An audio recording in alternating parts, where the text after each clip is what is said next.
ರಾಮನಗರ ಜಿಲ್ಲೆಯನ್ನು ಬೆಂಗಳೂರು ದಕ್ಷಿಣ ಜಿಲ್ಲೆಯನ್ನಾಗಿ ಬದಲಾಯಿಸಲು ಸಂಪುಟದಲ್ಲಿ ತೀರ್ಮಾನಿಸಿರುವುದಕ್ಕಾಗಿ ಮುಖ್ಯಮಂತ್ರಿಗಳಾದ ಸಿದ್ದರಾಮಯ್ಯ ಅವರಿಗೆ ಹಾಗೂ ಡಿಸಿಎಂ ಡಿಕೆ ಶಿವಕುಮಾರ್ ಅವರಿಗೆ ಜಿಲ್ಲಾ ಕಾಂಗ್ರೆಸ್ ಅಧ್ಯಕ್ಷ ಎಸ್ ಗಂಗಾಧರ ಅಭಿನಂದನೆ ಸಲ್ಲಿಸಿದರು.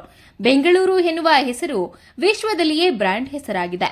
ನಾವು ಮರಳಿ ಬೆಂಗಳೂರು ಜಿಲ್ಲೆ ಸೇರಿದ್ದೇವೆ. ಈ ಬದಲಾವಣೆ ಜಿಲ್ಲೆಯ ಜನತೆಯ ಹಲವು ವರ್ಷಗಳ ಬೇಡಿಕೆಯಾಗಿತ್ತು. ಅದನ್ನು ಗ್ಯಾರಂಟಿ ಸರ್ಕಾರ ಜಾರಿಗೊಳಿಸಿದೆ. ಅದಕ್ಕಾಗಿ ಸಚಿವ ಸಂಪುಟವನ್ನು ಅಭಿನಂದಿಸುವುದಾಗಿ ಅವರು ತಿಳಿಸಿದರು. ರಾಮನಗರ ಜಿಲ್ಲೆಯ ನಾಗರಿಕರ ಬಹುದಿನಗಳ ಕನಸಾಗಿತ್ತು. ಇವತ್ತು ಸಚಿವ ಸಂಪುಟದಲ್ಲಿ ಅನುಮೋದನೆ ಆಗಿದೆ. ಇನ್ನು ಮುಂದೆ ಬೆಂಗಳೂರು ದಕ್ಷಿಣ ಜಿಲ್ಲೆ ಅಂತೇಳಿ ರಾಮನಗರವನ್ನು ಕರೀತಾರೆ ಅಂತೇಳಿ ಈಗಾಗಲೇ ಇವತ್ತು ಸಚಿವ ಸಂಪುಟದಲ್ಲಿ ಅನುಮೋದನೆ ಆಗಿದೆ. ಅದಕ್ಕಾಗಿ ರಾಮನಗರ ಜಿಲ್ಲೆಯ ಎಲ್ಲ ಜನತೆಯ ಪರವಾಗಿ ಮಾನ್ಯ ಮುಖ್ಯಮಂತ್ರಿಗಳನ್ನು ಮತ್ತು ಉಪಮುಖ್ಯಮಂತ್ರಿಗಳನ್ನು ಹೃದಯಪೂರ್ವಕವಾಗಿ ಅಭಿನಂದಿಸ್ತೇನೆ ಮತ್ತು ಅವರಿಗೆ ಧನ್ಯವಾದಗಳನ್ನು ಹೇಳ್ತೇನೆ.